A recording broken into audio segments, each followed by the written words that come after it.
आपल्या शासकीय औद्योगिक प्रशिक्षण संस्था मारेगाव येथे माननीय प्राचार्य तेलतुबडे साहेब यांचं आगमन झालेलं आहे, तरी मी त्यांना विनंती करते की त्यांनी स्थानापन्न व्हावं।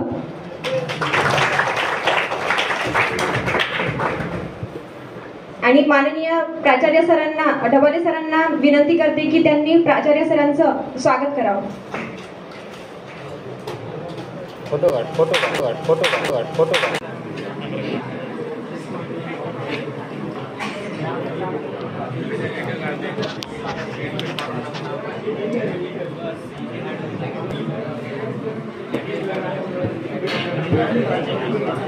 एकच दवाळे वाजवायचे।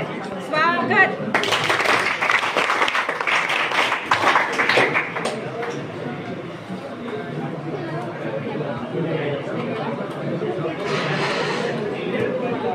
वेळ न घालवता आज आपण इथे सर्वजण कारगिल विजय दिनानिमित्त एकत्रित आलेलो आहोत।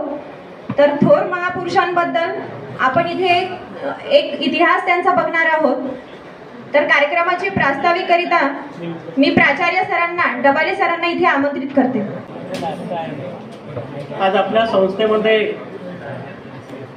विजय दिवस आपण साजरा करत आहोत। या कार्यक्रमासाठी सर्वप्रथम परमपूज्य डॉक्टर बाबासाहेब आंबेडकर यांच्या प्रतिमेचे पूजन करून आपण कार्यक्रमाची सुरुवात केली। आजच्या कार्यक्रमासाठी कार्यक्रमाचे अध्यक्ष म्हणून असलेले माननीय श्री तेलतुबडे साहेब प्राचार्य, तसेच रेंगुळे सर, प्रशिक्षण संस्था वनी, तसेच Wandre sir Pratham education society, तसेच Kale sir Pratham education foundation, तसेच संस्थेतील वरिष्ठ निदेशक Wasnik sir, Uke madam, Wadai madam, Donge sir, Gonkar sir आणि सर्व निदेशक वर्ग, कर्मचारी वृंद आणि आपण सर्व प्रशिक्षणार्थी यांच्या उपस्थितीशिवाय हा कार्यक्रम होऊ शकत नाही।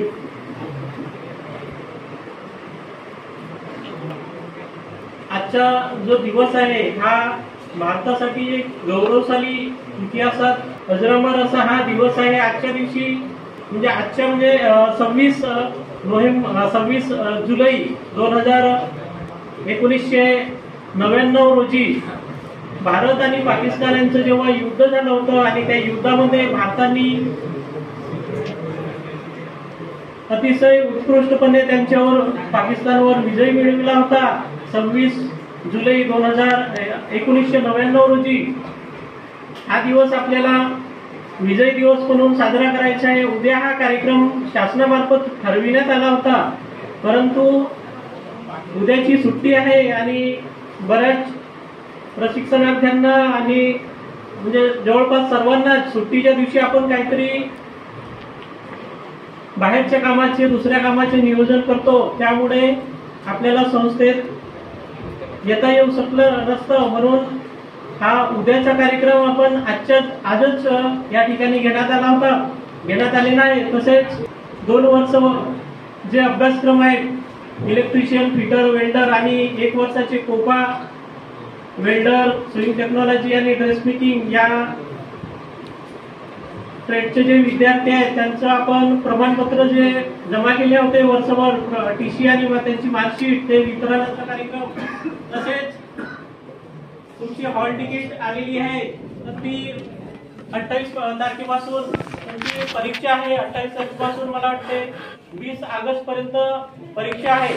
तर त्या हॉल तिकीट वितरणाचा सुद्धा या ठिकाणी कार्यक्रम ठेवण्यात आलेला आहे। तसेच आपल्या संस्थेमध्ये प्रथम एज्युकेशन फाउंडेशन यांच्या मार्फत एक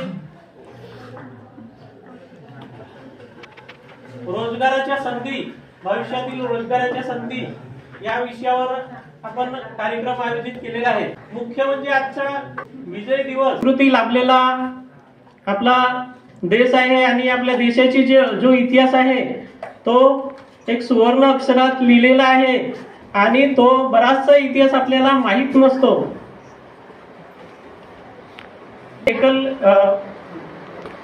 जे एकत्रित कुटुंब होतं ते आता विभक्त कुटुंब झालेलं आहे आणि आजी आणि आजोबा बऱ्याच ठिकाणी नसतात तुमचे, तर त्याच्यामुळे तुम्हाला आणि आता जो जमाना आलेला आहे मोबाईलचा, टीव्ही आणि व्हॉट्सअप, फेसबुक, इंस्टाग्राम आणि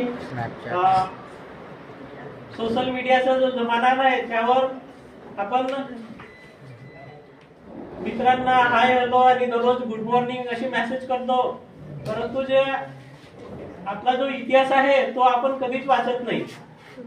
त्यामुळे महाराष्ट्र शासनाने आणि आपल्या विभागाचे यांच्या संकल्पनेतून हा विजय दिवस आणि या विजय दिवसानिमित्त जो आपला भारताचा गौरवशाली इतिहास आहे तो मुलांसमोर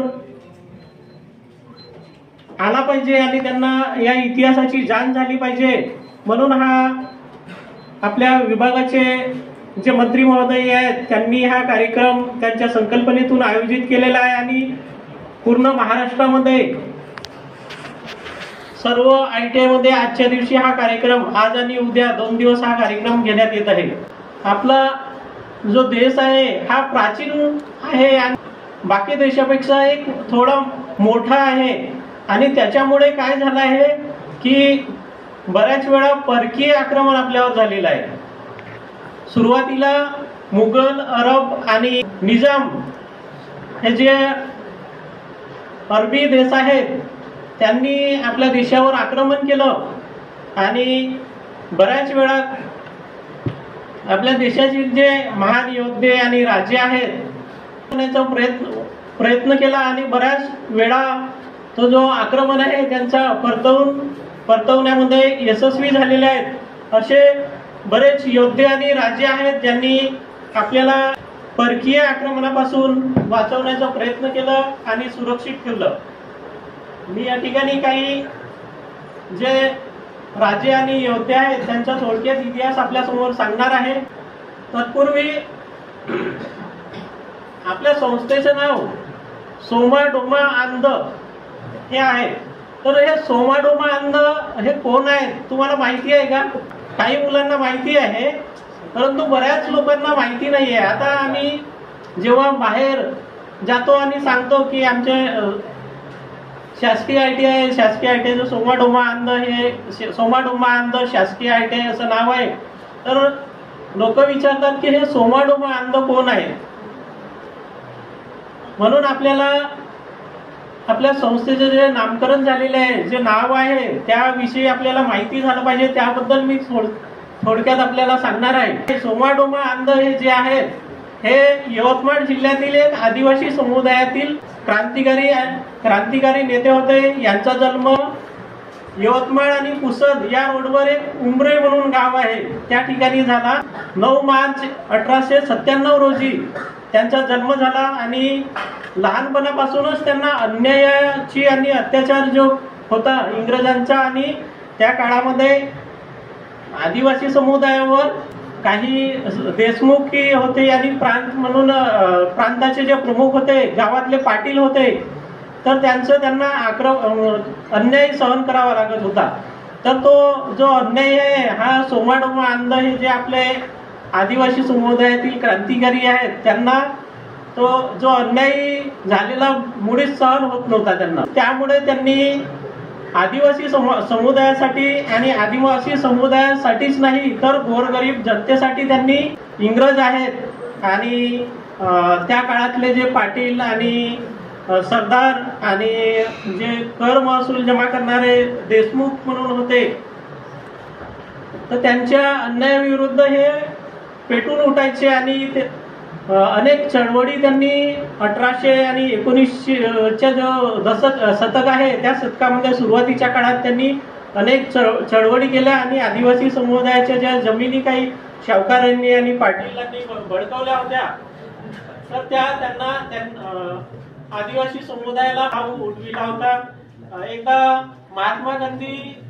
वर्ध्याला आले होते, त्यावेळेस त्यांनी वर्ध्याला पायी जाऊन महात्मा गांधीजींची भेट घेतली होती आणि जे त्यावेळेस स्वातंत्र्य चळवळ सुरू होती, त्या स्वातंत्र्य चळवळीची त्यांना संपूर्ण यवतमाळ जिल्ह्याची आणि विदर्भातली माहिती दिली. सोमवार अंध जे क्रांतिकारी आदिवासीचा जो कालखंड होता, त्या काळामध्ये अलेक्झांडर नावाचा करून संपूर्ण जग त्यांनी आपल्या ताब्यामध्ये काबीज जग त्यांनी जिंकल्यानंतर ते भारताच्या दिशेने वळले आणि पंजाब, राजस्थान आणि दिल्लीचा तर त्या भागावर त्यांनी आक्रमण करण्याचं ठरविलं होतं. आणि त्यावेळेस राजस्थान आणि पंजाब या प्रांतातले एक राजा होते, पुरू म्हणून नाव होतं, त्यांना पुरुष पण असं संबोधलं जात होतं. तर त्यांनी त्यांच्या विरुद्ध लढा उभारून त्यांचं आक्रमण परतवण्यात जो सिकंदर होते त्यांच्याकडे अमाप असं सैन्य असल्यामुळे सरतेशेवटी हे जे पुरू होते हे हरले. परंतु जो पुरू राजा होता त्यांचं जो महत्वाकांक्षा आणि त्यांचं जे आक्रमण होतं ते बघून त्यांनी त्या पुरूला आपलं जे देश आहे ते पुन्हा परत केलं. तर अशा प्रकारे जे पुरू राजा होते मुघल आणि निजामांनी आपल्या देशावर आक्रमण केलं. आपल्या देशातील आपल्या राज्याचे जे महाराष्ट्राचे राज्य होते ते सर्वांना आपल्याला माहिती आहे. छत्रपती शिवाजी महाराज यांचा जन्म हा पुणे जवळ शिवनेरी म्हणून एक किल्ला आहे त्या किल्ल्यावर झाला. आणि त्यांच्या आईने लहानपणापासून त्यांना अशा प्रकारे ट्रेनिंग दिली, शिकवलं.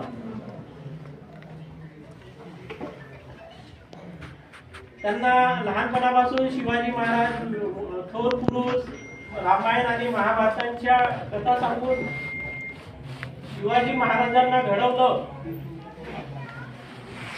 आपण एक म्हणतो की शिवाजी हा दुसऱ्याच्या घरात जन्म, आमच्या घरात नाही, आपल्या मराठीत म्हण आहे.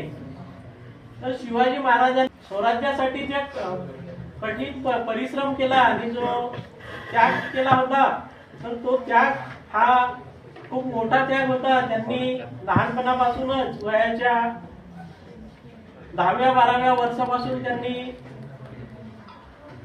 युद्धाचे आणि राज्य कारभाराचे धडे घेतले. दादाजी कोंडदेव हे त्यांचे प्रशिक्षक होते आणि जवळजवळ 14-15 वर्षाचे होते तेव्हा त्यांनी मावळे म्हणून फौज तयार केली. जो मावळ आणि पुणे जवळचा जो मावळच्या आजूबाजूचा प्रदेश हा त्या औरंगजेब आणि मुघलांच्या हातातून त्या प्रदेशाची सुटका केली.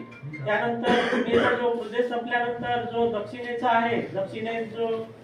दक्षिणेचा जो प्रदेश आहे तो त्यांनी मुघलांच्या हातातून हिसकावून घेतला. त्यानंतर त्यांच्या अफजल खानाच्या गोष्टी तुम्हाला माहिती आहेत. या ठिकाणी मी सगळं तयार केलं होतं परंतु सगळ्यांना माहिती आहे. त्यांचं जे सुरतची लूट आणि आग्र्यातून सुटका ह्या सगळ्या गोष्टी माहिती आहेत.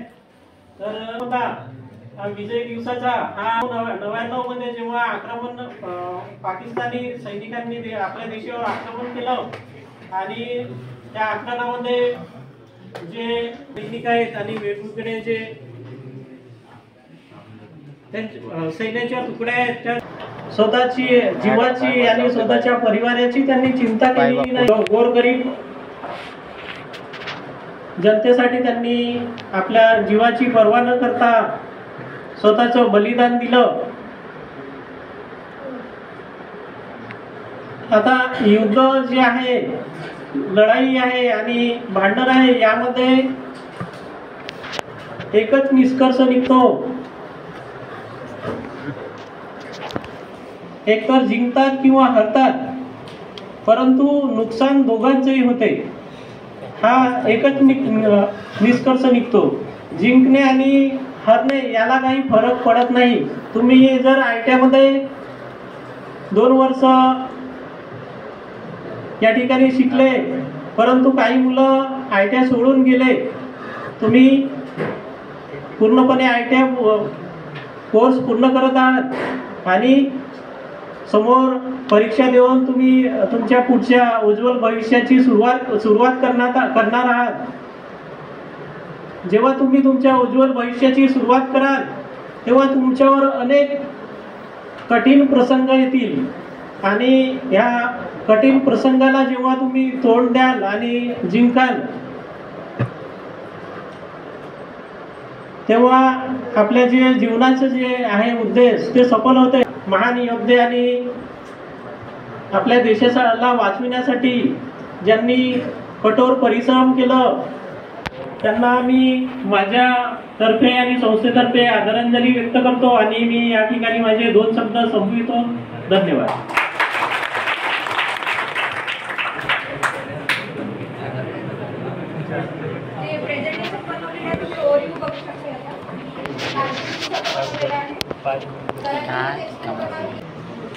इथे त्यांचा जे इतिहास आहे सुरुवातीचा काळ तो दिलेला आहे. सुरुवातीला तुम्ही बघू शकता भारताची दीर्घ आणि शौर्यपूर्ण विजय गाथा.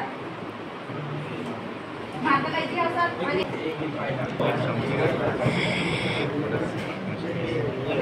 यानंतर आजच्या कार्यक्रमाला लाभलेले मान्यवर लेंगुळे सर आपल्याला मार्गदर्शन करतील अशी मी त्यांना विनंती करते.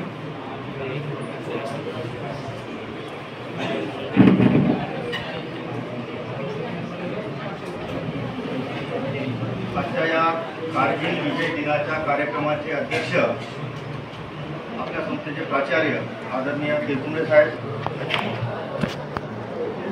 गवारे सर,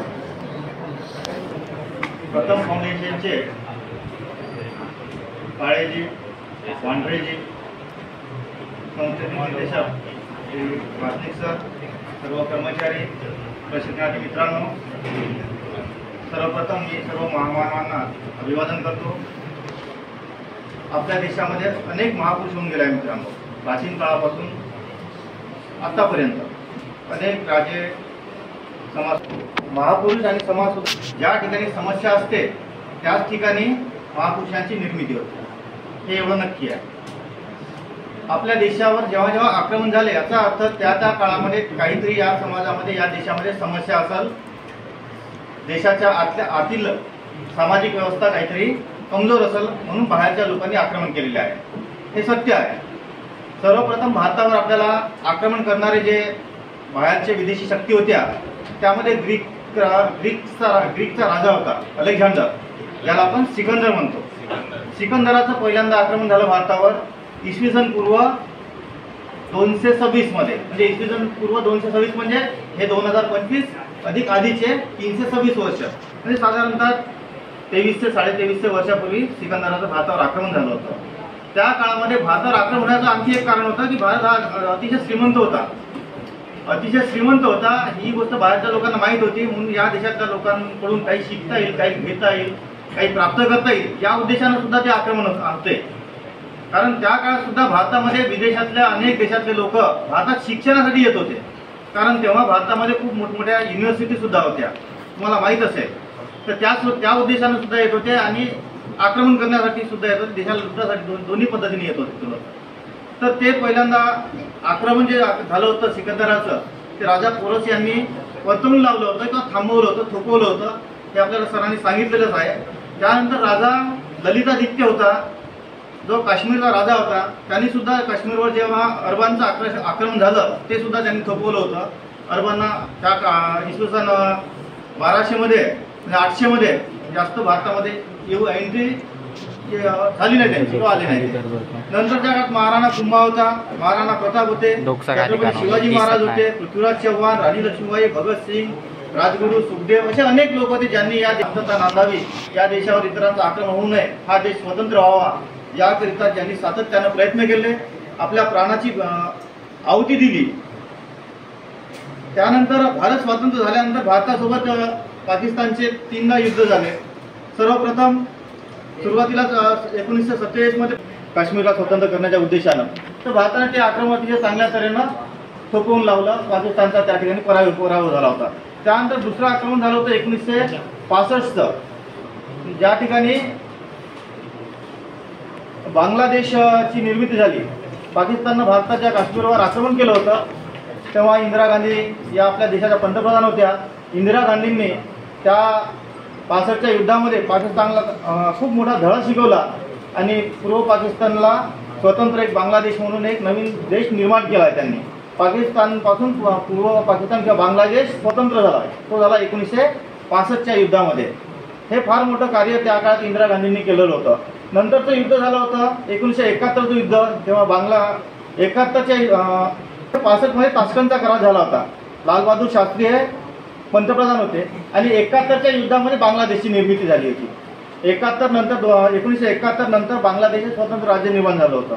नंतर 1999मध्ये कारगिल युद्ध झालं. 2008मध्ये मुंबईचा अटॅक झाला आहे आणि 2019मध्ये पुलवामा अटॅक झाला आहे. 2005मध्ये आता आपण पाहिलं पहलगाम अटॅक झाला आहे. तर या आक्रमणाला थोपवून लावण्याकरता किंवा या आक्रमणाचा विरोध करण्याकरता किंवा या आक्रमणापासून देशाचं संरक्षण करण्याकरता ज्या सैनिकांनी आपल्या जीवाचं त्याग केला, बलिदान केलं, देशासाठी वीरगती प्राप्त केली, अशा सर्व सैनिकांना, शूरवीरांना अभिवादन करण्याकरता, त्यांचं स्मरण करण्याकरता कारगिल दिनाच्या माध्यमातून आपण विजय दिन म्हणून साजरा करत असतो. आपल्याला त्या महापुरुषांची, ज्यांनी या देशाच्या विकासाकरता, देशाच्या स्वातंत्र्याकरता, देशाच्या संरक्षणाकरता प्रयत्न केले, त्या सर्वांना मी अभिवादन करतो आणि माझे 2 शब्द संपवतो. धन्यवाद. धन्यवाद सर. यानंतर आजच्या कार्यक्रमाला लाभलेले माननीय अध्यक्ष साहेब आपल्याला मार्गदर्शन करतील अशी मी त्यांना विनंती करते. धन्यवाद पूजा मॅडम. जय हिंद. काय रे, थकले का? मी तर सकाळी 8:30ला घरून निघालो. आतापर्यंत फक्त झरी जामणीला एक चहा पिला आणि घरून निघताना एकचा डबा माझ्या गाडीतच आहे. आता पुन्हा एकदा म्हणा जय हिंद. जय हिंद. हा आवाज पेटवण्यासाठी आणि उठवण्यासाठी हे विजय दिवसाचं औचित्य. म्हणजे एका वाक्यात समजा भाषण द्यायचं असेल, तुम्ही जास्त बोर झाले असेल किंवा थकले असाल सकाळपासून. कारण कसं आहे, तिन्ही संस्थांचा कार्यक्रम होता, शेड्यूल फिक्स झालं होतं. मला इकडे येणं शक्य होणार नव्हतं. मला वाटलं डबाले सरांनी आटपला कार्यक्रम, पण वणीचा कार्यक्रम झाल्यावर असं लक्षात आलं की सर म्हणाले की ते वाट पाहत आहे, म्हणून आम्ही तसंच इकडे निघालो. कंटिन्युटी मेंटेन झाली. महाराष्ट्र भूषण किंवा आपली प्रेरणा, आपल्या ऊर्जेचं स्तोत्र मायभूमी मुघलांच्या परकीयांच्या ताब्यात जाऊ नये याच्यासाठी फक्त वयाचं 50 वर्ष आयुष्य मिळालेलं आहे छत्रपती शिवाजी महाराज यांचं स्मरण आज होणं आवश्यक आहे. तर त्यांना अभिवादन करतो या निमित्ताने. ही पण जास्त वेळ घेत नाही, कारण या कार्यक्रमासाठी मंत्रालयाकडून एक ट्रेनिंग दिलं होतं. आपल्याच संस्थेतले निदेशक आम्ही नावं सुचवायचं होतं आणि त्यांना मंत्रालयातून काल VC द्वारे 1-1.5 तासाचं ट्रेनिंग झालं आणि काय विषय सांगायचे हे या लोकांना समजून सांगितलं होतं. वणीसाठी लेंबोळे सरांनी ट्रेनिंग घेतलं, मारेगावसाठी डबाले सरांनी घेतलं. तुमचा उत्साह पाहून त्यांनी PPT पण तयार केली ती सगळी, पण थोडक्यात सांगितलं. त्यामुळे मी पण काही जास्त वेळ घेत नाही. तर या कार्यक्रमाच्या निमित्ताने माझे मित्र लेंबोळे सर, डबाले सर, प्रथम एज्युकेशन सोसायटीचे राळेगावून आलेले, तुमच्या कामासाठी आलेले मंडळी, माझा सगळा स्टाफ आणि विद्यार्थी मित्रांनो, एक थोडी पार्श्वभूमी अशी आहे की 8 मे 1999 ते 26 जुलै 1999 2.5 महिन्याचा कालखंड होतो. या कालखंडामध्ये हे कारगिलचं युद्ध चाललं. आता ते कारगिल या ठिकाणी किंवा कारगिल हा जिल्हा होता ना, मला सांगितलं होते, तर त्या ठिकाणी चालल्यामुळे ते कारगिलचं युद्ध त्या गावाच्या नावाने किंवा त्या स्थळाच्या नावाने. एक बकऱ्या राखणारा माणूस बकऱ्या राखायला जातो किंवा त्याचा याग करवला म्हणून तो शोधायला जातो ते बकऱ्या घेऊनही. त्याला एका ठिकाणी त्या अशा टेकडीवर, टायगर हिल्स त्याचं नाव आहे, 7-8 लोक संशयास्पद रीतीने सशस्त्र पद्धतीने म्हणजे शस्त्र घेऊन बसलेली त्याला दिसली. त्या लोकांना 7-8 लोकांना असं वाटलं की या मेंढपाळाला आपण पकडून बंदिस्त बनवूया, पण नंतर त्यांचा विचार बदलला आणि त्याच्यापेक्षा जास्त जे भयंकर प्रकार करायचं जे त्यांच्या डोक्यात होतं ते या घटनेमुळे कदाचित आम्हाला थांबावं लागेल असं त्यांना वाटलं असेल, म्हणून त्या मेंढपाळाला त्यांनी काही पकडलं नाही आणि बंदिस्त केलं नाही. पण त्याच्या लक्षात आलं कुठेतरी काहीतरी विध्वंसक, विघातक हे कारवाया इथे होऊ शकतात आणि ते पाकिस्तानी आतंकवादी असावेत किंवा सैनिक असावेत असं त्याचं मत होते. मग ते 6-7 किलोमीटरवर असलेल्या भारताच्या सैनिक तुकडीकडे येतात आणि त्याला तुकडीला सांगतात किंवा सैन्याला सांगतात की असं असं तिथे काहीतरी घडते आहे. मग हे सगळं दुर्बीण बिरबीण असं तसं सगळं ते बघतात, तर त्यांना दिसते की इथे युद्धाची तयारी सुरू झालेली आहे. तर 8 मे 1999ला ती सुरुवात झाली आणि याच्या संदर्भात आता 26 वर्ष झाले या घटनेला. लेंगोळे सरांनी अगदी ब्रीफमध्ये सगळ्या गोष्टी सांगितल्या की पाकिस्तानने आपल्या भारतावर कधी कधी आक्रमण केलं. बघा म्हणजे किती विचित्र आहे, बाकीचे देश आपल्यावर आक्रमण करत नाही किंवा आपल्याशी शत्रुत्व ठेवत नाही. एकाच देशाचे 2 भाग झाले, नंतर 3 भाग झाले, भारत, पाकिस्तान आणि बांगलादेश. त्या पाकिस्तानालाच का असं वाटतं की भारतावर आक्रमण करावे? बाबा तुला वेगळं त्यावेळी फंड दिला, वेगळं तुमची संसद झाली, तुमचं सगळं झालं, तर तुम्ही शांततेत बसायला पाहिजे. पण हे जसे घराघरातले भांडणं असतात भावाभावांचे आहे ना, शेजारी नाही भांडायला आहेत आपल्यासोबत, काही प्रॉपर्टीसाठी म्हणा, एखाद्या गोष्टीसाठी, शेती असेल त्याची हिस्सेवाडी असेल तर भावाभावात भांडणं होतात. तर हे तसाच प्रकार काहीसा भारत आणि पाकिस्तानच्या संदर्भात दिसून येतो. पण ही कारवाई त्यांच्याकडूनच होत असते. भारत हा शांतताप्रिय बुद्धाचा देश आहे म्हणून सर्व जगभर याची ख्याती ओळखल्या जाते आणि त्याच प्रेरणेने म्हणा किंवा त्याच विचाराने अटल बिहारी वाजपेयी तत्कालीन प्रधानमंत्री, तेव्हा प्राईम मिनिस्टर होते, फेब्रुवारी 99 मध्ये बसनी यात्रा करून म्हणा किंवा दौरा करून बसनी ते पाकिस्तानला जातात. त्यावेळेचे पंतप्रधान मला वाटते नवाज शरीफ होते. त्यांच्याशी शांती वार्ता करतात. वाजपेयीजी म्हणतात, कवी मनाचे होते, कवी होते चांगले. वाजपेयीजी म्हणतात की आतापर्यंत युद्ध खूप झालं, भांडणं खूप झालं, लढाया खूप झाल्या, आता आपण मैत्री करू, आपण आता प्रेमाने राहू. हे सरळ सरळ ये बहुत हो गया झगडा, अभी प्यार से रहते आणि मैत्रीने राहू आपण. हे साधा विचार होता. ते ठरलं, कबूल पण झालं. असंच एक इंदिरा गांधींच्या काळात, ज्यावेळी इंदिरा गांधी पंतप्रधान होत्या त्यावेळी पाकिस्तानचे पंतप्रधान जुल्फिकार अली भुट्टो होते. आणि 71ची गोष्ट असेल किंवा त्या युद्धानंतरची गोष्ट असेल, सिमला करार दोघांमध्ये झाला. त्या करारात 2 गोष्टी त्यांनी नमूद केल्या होत्या की आपण हे पाळायचं. त्याची LOC म्हणतात ज्याला, लाईन ऑफ कंट्रोल किंवा नियंत्रण रेषा. भारत आणि पाकिस्तानाच्या मधात जी रेषा आहे ती LOC, नियंत्रण रेषा. तर ती रेषा ओलांडायची नाही. म्हणजे तुम्ही तिकडे राहा, आम्ही इकडे राहा. वाल कंपाऊंड असेल, एक शेजारी तिकडून राहतो, एक इकडून राहतो. समजा माहिती आहे, छोट्या गोष्टीवरून सुद्धा भांडण होते. त्याच्या घरात जर आंब्याचं झाड असेल, यांनी जरी आंबा तोडला न विचारता काही लिंबू तोडलं समजा, होते ना भांडण. तर ते भांडणं होऊ नये म्हणून एक LOC, नियंत्रण रेषा निश्चित केली गेली की ती नियंत्रण रेषा कोणत्याही परिस्थितीत एकमेकांनी ओलांडायची नाही. तुम्ही इकडे नाही यायचं, आम्ही तिकडे नाही यायचं. आणि दुसरी गोष्ट, जर काही असं झालं समजा एखादी वेळ, तर आपण हे सगळं शांततेमध्ये मिटवायचं. या 2 गोष्टी त्या सिमला करारामध्ये होत्या. या कारगिलच्या युद्धाच्या वेळी तेच झालं. म्हणजे जेव्हा भारताने विजय संपादन केला. बरं, याच्यामध्ये एक गोष्ट अशी होती की युद्ध सुरू झाल्यानंतर 1 महिना इंडियन आर्मी पूर्ण बॅकफूटवर होती. म्हणजे त्यावेळी पराभव दिसत होता. ती मंडळी 16-17 हजार फूट उंचीच्या पहाडावर जाऊन बसले होते. आपल्याला तेवढं शिखर चढून जाणे, पहाड चढून जाणे आणि त्यांच्याशी फाईट करणे किंवा युद्ध करणे हे थोडंसं कठीण होतं. दृष्टीच्या टप्प्याच्या बाहेर होतं ते सगळं.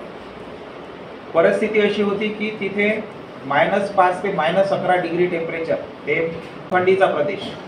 आणि मग ते जवानांना सगळं ते कॅरी करून जाणं, तेवढी टेकडी चढणं. त्याच्यामुळे 1 महिना आपण बॅकफूटवर होतो. असं 26 वर्ष झाले हे आपण ते सगळं युद्ध विसरलो. मी म्हटलं संस्था प्रमुख म्हणून तुम्हाला 2-4 गोष्टी सांगाव्या लागतात म्हणून मी काल या 2-4 डॉक्युमेंटरीज पाहिल्या, तर त्याच्यात मला हा अभ्यास मिळाला. पण 1 महिन्यानंतर चित्र बदललं. भारताने तो विजय संपादन केला. त्याचे काही हिरोज आहेत 8-10 लोक. तर अगदी 20 वर्षाचे 25 वर्षाचे युवक आहे समजा.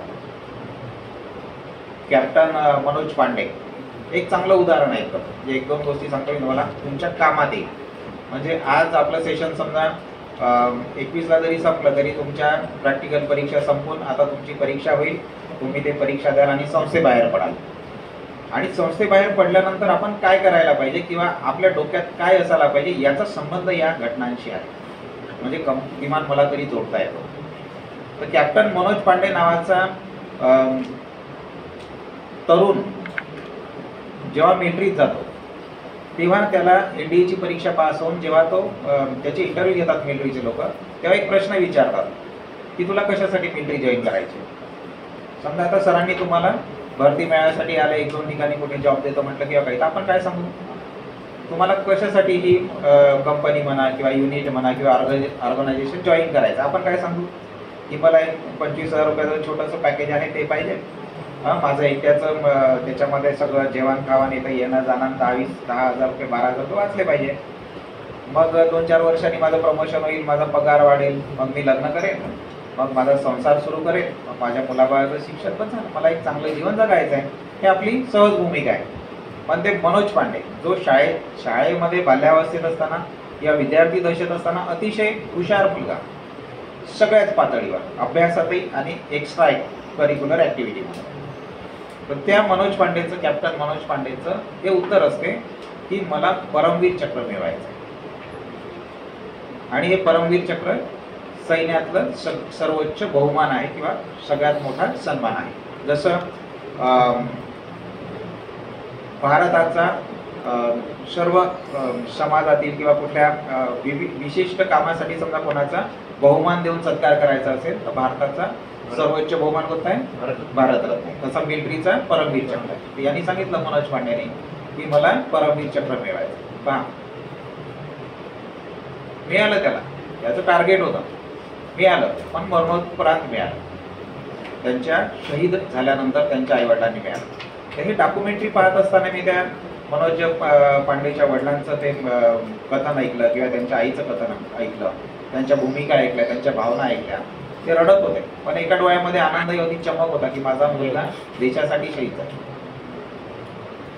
समजा ते आक्रमण या आपल्या चढायांनी किंवा आपल्या सैनिकांनी थोपवलं नसतं, पर्यायाने ते कुठे आलं असतं, समोर आलं असतं आणि ते युद्ध वाढलं असतं. सामाजिक जो समूह आहे नागरिकांचा किंवा ते त्याच्यामध्ये बळी गेले असते, म्हणजे हानी झाली असते. हेच मनोज पांडे जेव्हा चढाईवर जातात, 1000 फुटाचं ते शिखर असते, 960 फूट जेव्हा ते वर चढून जातात, 40 फूट फक्त ते शिखर चढायचं असते, झेंडा काढायचा असतो भारताचा. त्या 40 फूट अंतरावर असताना वरच्या टोकापासून त्यांच्या डोक्याला बरोबर 3 गोळ्या लागतात. तिकडनं येऊन वरून गोळीबार केला असेल तर सरळ ते 40 फुटावरून सरळ त्यांच्या डोक्याला येऊन त्या 3 गोळ्या चेपतात. आपल्यासारखा एखादा माणूस असता ते 3 गोळ्या लागल्याबरोबर खाली पडले असते, शहीद झाले. पण ते मोठ्या युक्तीने उरलेले 40 फूट अंतर चढून गेले. 4 पाकिस्तानी जवान तिथे होते, त्यांना धडा शिकवला किंवा त्यांच्याजवळ असलेल्या रायफलनी म्हणा किंवा बंदुकीनी त्यांचा खात्मा केला. आणि एक बंकर होतं त्यांचं जे तोफेचा मारा करतात, त्याला सुद्धा त्यांनी नष्ट केलं आणि मग शहीद झाले. मग त्यांनी त्यांचा प्राण सोडला. ठरवलं होतं त्यांनी विद्यार्थी दशेपासूनच की मला सैन्यात जायचं आहे, देशाची सेवा करायचं आहे आणि परमवीर चक्र प्राप्त करायचं आहे. अवघ्या 20 वर्षात त्यांनी ते परमवीर चक्र मिळवलं. त्यांच्यामुळे आपल्याला हे चांगलं जीवन पाहायला मिळते. ते बाकीच्या जीवनाला जरी वंचित झाले पण ध्येय होतं. असं म्हणतात, एक म्हण आहे की आपण असं सर्वसाधारण असं म्हणतो की भगतसिंग पैदा व्हायला पाहिजे, पण कुठे? शेजाऱ्याच्या घरी आहे ना, असं म्हणतं. ऐकलं का तुम्ही?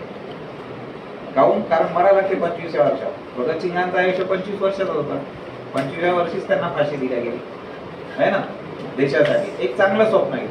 सुरुवातीला महात्मा गांधींसोबत होते ते चळवळीमध्ये, पण त्यांच्या लक्षात आलं की यांचा मार्ग वेगळा आहे, माझा मार्ग वेगळा आहे. त्यांनी मग स्वतःची काय म्हणते की टीम तयार केली किंवा एक वेगळी फलटण तयार केली. त्यांचंही स्वप्न होतं की समजा त्यांची पद्धत असायला नको, जे शोषणाची म्हणा किंवा काही, सर्वसामान्यापर्यंत हे स्वातंत्र्य झिरपलं पाहिजे, हा सगळ्यांना हा न्याय मिळाला पाहिजे. भगतसिंगांना त्याही वाटत होतं जे डॉक्टर बाबासाहेब आंबेडकरांना वाटत होतं, सामाजिक स्वातंत्र्य. भगतसिंग जन्माला आला पाहिजे पण शेजारच्या घरी, याच्यासाठी की 25व्या वर्षी कोणाला वाटते की आपल्या घरचा एखादा तरुणाने म्हणा किंवा एखाद्या सदस्याने त्याचं प्राण गमवला पाहिजे. ही खूप मोठी गोष्ट आहे. एक डॉक्युमेंटरी पाहत असताना तुमच्या कामात येईल अशी गोष्ट माझ्या लक्षात आली की जेव्हा कॅप्टन बत्रा ते 25-1 वर्षाचे असेल तेव्हा त्यांना वर जायचं होतं, ते 16,000-17 हजाराचं ते शिखर चढून जायचं होतं. तर समजा तुम्हाला एखाद्या ठिकाणी जॉईन व्हायला जायचं आहे किंवा इंटरव्ह्यूला जायचं आहे, तुम्ही काय घेऊन जाता? बॅग राहते आपली 8-10 किलोची, तुमचे 2 ड्राईस असतात, पेस्ट असते, ब्रश असते, पावडर असते, हे असते ते असते, है ना. तुमच्या कामाची गोष्ट असते, बिस्किटाचे पुढे असेल किंवा डब्बा असेल. आता त्यांना समजा 16,000 फूट चढायचं आहे वरती, आहे ना. किती वेळ लागेल माहित नाही, अंधारा हे आहे ते सगळं आहे. अशा वेळी त्यांनी काय करायला पाहिजे होतं, पहिले जेवणाचे साहित्य घ्यायला पाहिजे होतं, पाणी घ्यायला पाहिजे होतं. त्यांनी घेतलं नाही. त्यांनी पाणी नाही घेतलं सोबत आणि जेवणही नाही घेतलं.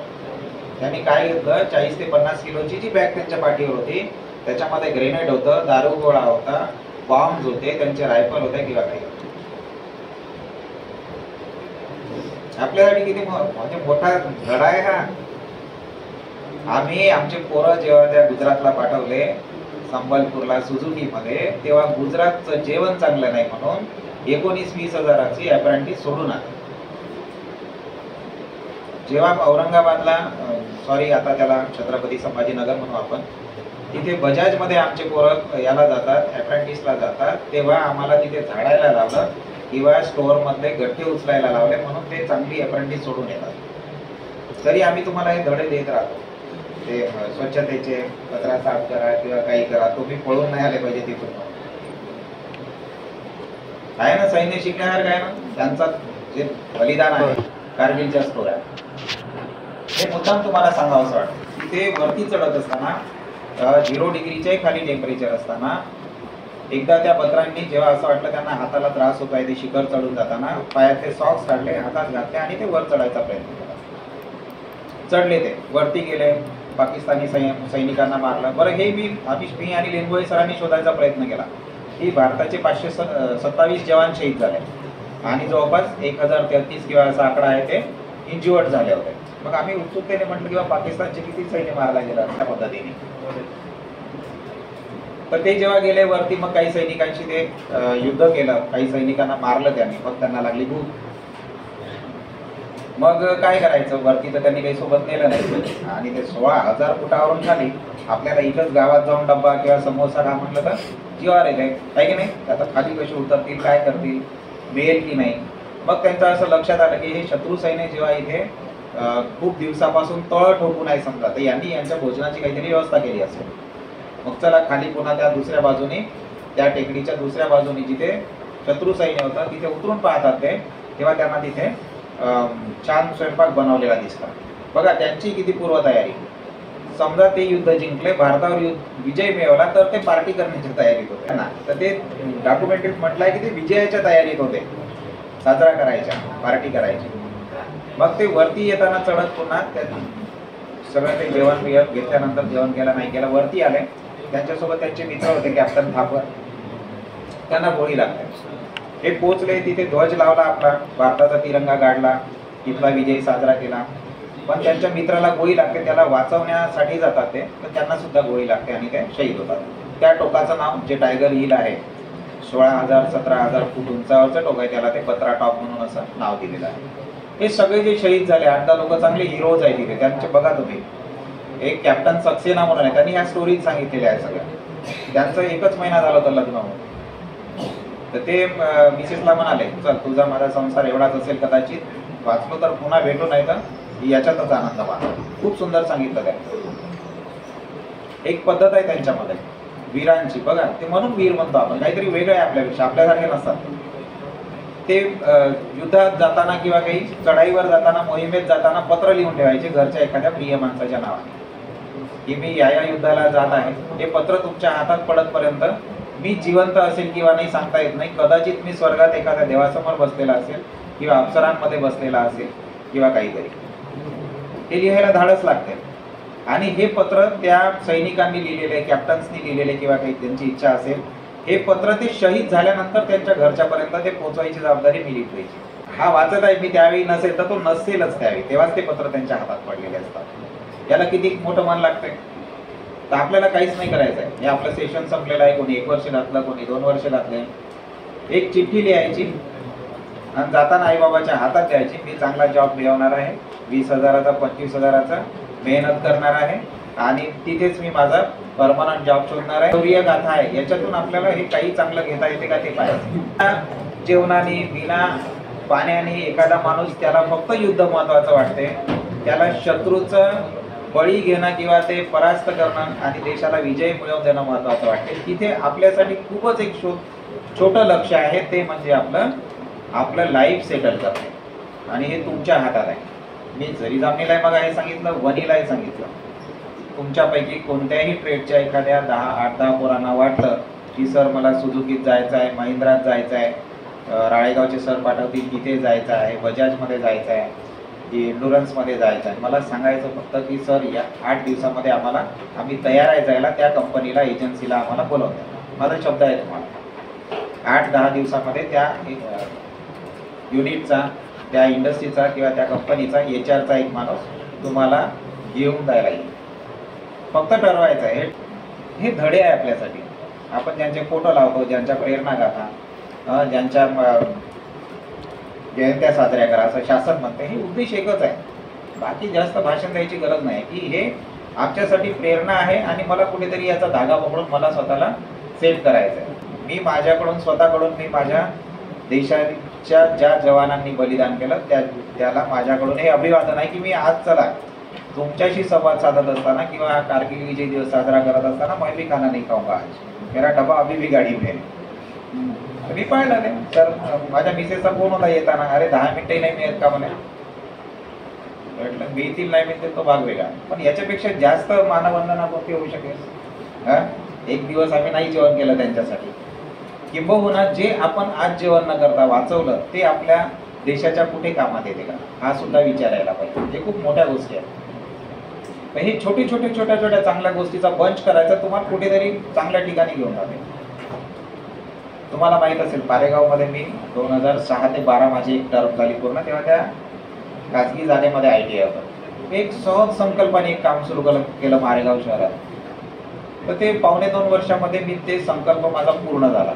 जसं 2.5 महिन्यात कारगिल युद्ध पूर्ण झालं ना, तर मी एक छान मारेगावमध्ये एक वास्तू बनवून ठेवली आहे, भगवान बुद्धाचं विहार बनवून ठेवलेलं आहे. माझ्या नेतृत्वात ते झालं. त्यावेळी तो संकल्प जो केला होता मी, तो सम्यक संकल्प होता, शुद्ध संकल्प होता, त्याच्यामध्ये भेसळ नव्हती. ते सहज झालं. 50 वर्षापासून इथली मंडळी एखादी काहीतरी वास्तू तयार व्हावी म्हणून त्याच्यासाठी झटत होते वेगवेगळ्या पद्धतीने, वेगवेगळ्या मोहिमेवर. बरोबर आहे भासनिक सर? पण एक छोटासा संकल्प माझा, पण प्रामाणिकपणे केलेला, सम्यक संकल्प म्हणतात त्याला. तुम्हाला यश मिळवून देते. आणि मला सांगा, काहीतरी करावं लागणार आहे तुम्हाला. प्रत्येक वडिलाची हीच भावना असते. ते तुम्हाला कुठेही पाठवायला, कुठेही तुम्हाला मदत करायला तयार असतात. ते कधीच नाही म्हणत नाही, फक्त मनाची आपल्या तयारीला.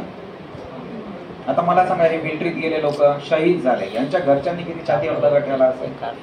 कॅप्टन पद समजा अधिकारी पद आहे ते, पण 24व्या वर्षात, 19व्या वर्षात, 20व्या वर्षात ज्यांना वीरमरण येते त्यांच्या घरच्यांना काय वाटत असेल? मेडलकडे पाहून त्यांचं आयुष्य ठीक आहे, मनामध्ये जाज्वल्य भावना येईल किंवा देशप्रेम येईल, सगळं येईल. पण ती व्यक्ती जिवंत असताना यांच्या जीवनात जो फरक पडला असता तो वीरमरण प्राप्त झाल्याने कदाचित नाही पडू शकेल. त्याचे सगळे अर्निंग बंद झाले, सगळं बंद झालं, किंवा जे सुख समाधान मिळणं ते नाही झालं. पण पालक आहे ते, त्यांनी त्यांच्या पालकांनी जे ठरवलं ते करून द्यायला ते तयार असतात. तुम्ही फक्त म्हणा की माझं हे टार्गेट आहे, आणि जी गंमत झाली ते बंद करा. त्याच्याशिवाय काही ठरव. ही वेळ योग्य वेळ आहे विचार करण्याची, निर्णय घेण्याची. मोबाईलचा वापर योग्य वापर करा. मी सांगितलेल्या स्टोऱ्या पुन्हा तुम्ही गुगलवर जा, पहा, खरंच आहे का, खरंच कसे लढले समजा. आहे ना, आपल्याकडे थंडी पडली की आपण ते कपाटात ठेवलेल्या, इकडे ठेवल्या 2-4 चादर घेतो, झोपतो. ते 0 डिग्रीच्या खाली म्हणजे बर्फ होते ना पाण्याचा, त्या वातावरणात लढले ना. हे आपल्यासाठी प्लॅटफॉर्म करायसाठी ते सगळं केलं त्या लोकांनी. इतका सुंदर प्लॅटफॉर्म तयार केलेला. आता मला सांगा, या हॉलमध्ये बसून किती चांगलं वाटते तुम्हाला? हे एवढं चांगलं POP मी ते 2011-12 मध्ये इथून कार्यमुक्त व्हायच्या अगोदर हे करून घेतलं होतं PPP मध्ये. याचा फायदा, ही एक चांगली गोष्ट मी करून ठेवली, याचा फायदा होत आहे तुम्हाला. या स्वातंत्र्य सैनिकांनी बलिदान देऊन हे एवढं चांगलं मोठं पटांगण तयार करून ठेवलेलं आहे. तुम्ही क्रिकेट खेळू शकता, व्हॉलीबॉल खेळू शकता, फुगडी खेळू शकता, खो खो, काही खेळू शकता. एवढं निर्भयत राहत आहे ते, एवढं स्वातंत्र्य. बरोबर आहे ना? मग या स्वातंत्र्याचा आनंद घ्याल की नाही घ्याल? तुम्ही घ्याल ना? विचार करा. म्हणजे तुम्ही घरी जा, शांततेने संध्याकाळी जेवण करा, चांगल्या सवयी लावा, फिरता फिरता असा विचार करा की मी काय केलं पाहिजे, घरी राहू की बाहेर जाऊ. सर म्हणताय की संधी उपलब्ध करून देतो, पीटरचे 8-10 पोरं जमा, मला सांगा, डबाले सरांना सांगा, मला फक्त 7 दिवस द्या. तुम्ही कंपनीचं नाव सांगा, तेही लोक यायला तयार आहे. आम्हाला मेल करतात, मेसेज करतात, फोन करतात, सर अरेंज करा म्हणतात कॅम्पस इंटरव्ह्यू. काही अडचण नाही आहे तुम्हाला, फक्त तुमची इच्छाशक्ती आहे खरंच हे दाखवा. आम्ही बोलवल्यानंतर तुम्ही तिथे हजर होता. 60 पोरातले 50 पोरं निवड झाली म्हणून आम्ही आकडा देतो, पण पास झाल्यावर 2-3 नाही जात. त्याच्यामुळे मग आम्ही थोडं बॅकफूटवर येतो, पुढे जात नाही.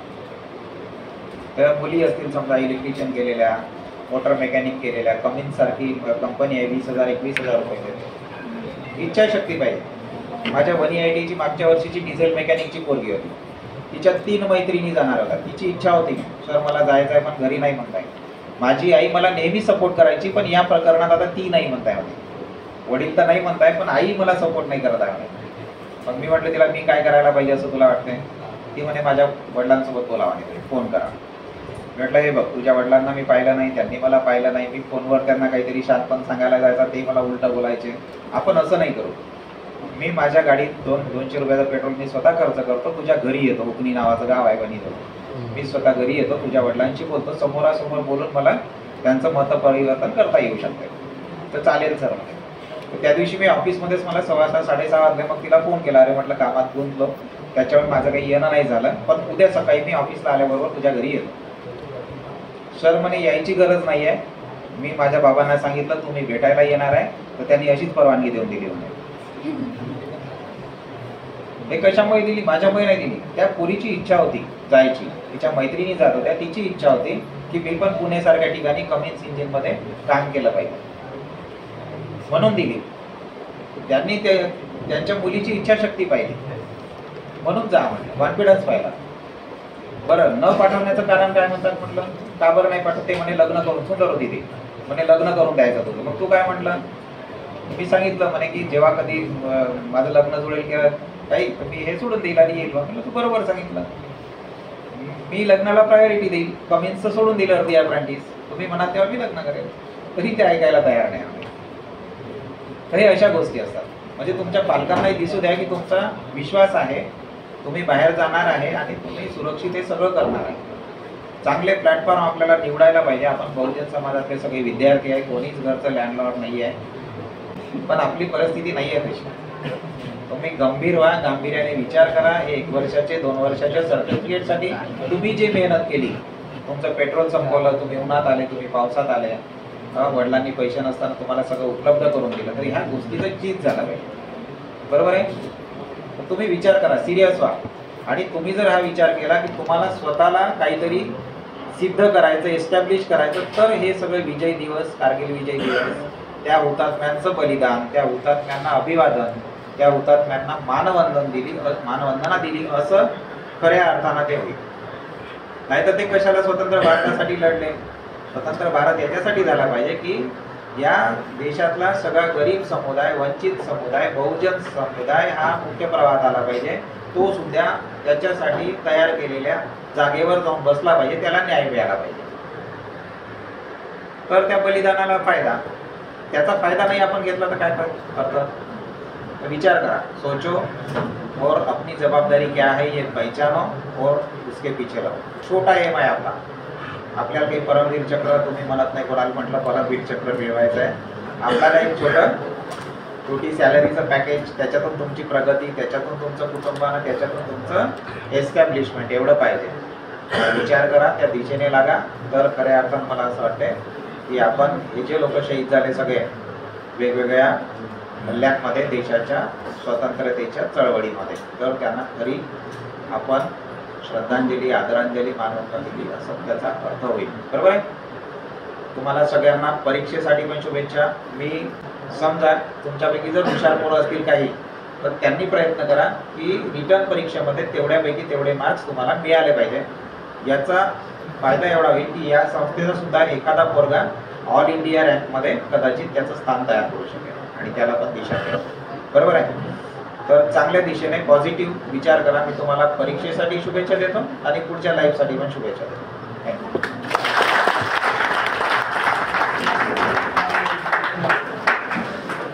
धन्यवाद सर. प्राचार्य साहेबांनी आपल्याला अतिशय मनपूर्वक असे अभिनंदन दिलेले आहे आणि सर्वांना अतिशय उत्तम मार्गदर्शन केलेले आहे. यानंतर आजच्या कार्यक्रमाचे आभार प्रदर्शनाकरिता मी पायगन सरांना आमंत्रित करते आणि सर्व विद्यार्थ्यांना परीक्षेसाठी खूप खूप शुभेच्छा. धन्यवाद मॅडम. घटनेचे शिल्पकार महामानव डॉक्टर बाबासाहेब आंबेडकर यांना अभिवादन करतो. सोबतच भारतीय स्वातंत्र्य लढ्यातील वीरांना अभिवादन करतो. आज विजय दिवस. कारगिल युद्धातील वीरांचा गौरवशाली इतिहास आपल्याला माहीत होण्यासाठी आपल्या विभागाचे मंत्री महोदय सन्माननीय लोढासाहेब यांनी आजच्या दिवसाचं आयोजन केलं होतं आणि त्या अनुषंगाने आज आपल्या संस्थेत हा कार्यक्रम होत आहे. आणि या आजच्या कार्यक्रमाला अध्यक्ष म्हणून लाभलेले आपल्या सर्वांचे लाडके प्राचार्य सन्माननीय तेलतुंबडे साहेब यांनी आपल्या अध्यक्षीय भाषणात कारगिल युद्धाची पार्श्वभूमी, त्यातील निर्णायक क्षण याचं सविस्तर आपल्याला वर्णन केलं आहे.